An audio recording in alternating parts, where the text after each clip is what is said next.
یا ایھا الذین آمنوا لما تقولون ما لا تفعلون۔ اللہ اکبر، اللہ اکبر۔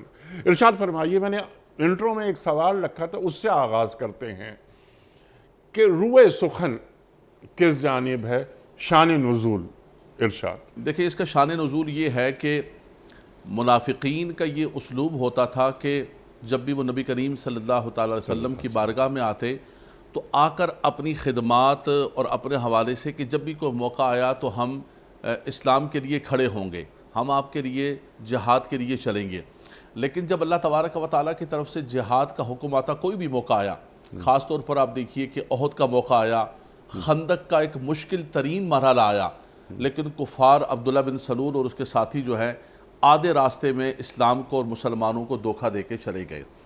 ان کا ہمیشہ یہ اسلوب ہوتا تھا، یقولون بافواہہم ما لیس فی قلوبہم، ان کی زبانوں پر وہ باتیں ہوتی تھی جو ان کے دل کے اندر نہیں ہوتی۔ اللہ اکبر۔ دل کچھ اور ہے اور زبان کچھ اور ہے، وہ زبان سے صرف جو ہے وہ کلمات کہتے تھے۔ تو رب تبارک و تعالیٰ نے فرمایا یا ایھا الذین آمنوا، بڑا خوبصورت آپ نے ترجمہ کیا کہ بظاہر وہ لوگ جو ایمان کا لبادہ اوڑے ہوئے، فرمایا تمہیں کیا ہو گیا؟ لما تقولون ما لا تفعلون، تم وہ بات کیوں کہتے ہو کہ جو بات تم کرتے نہیں ہو یا کر سکتے نہیں ہو۔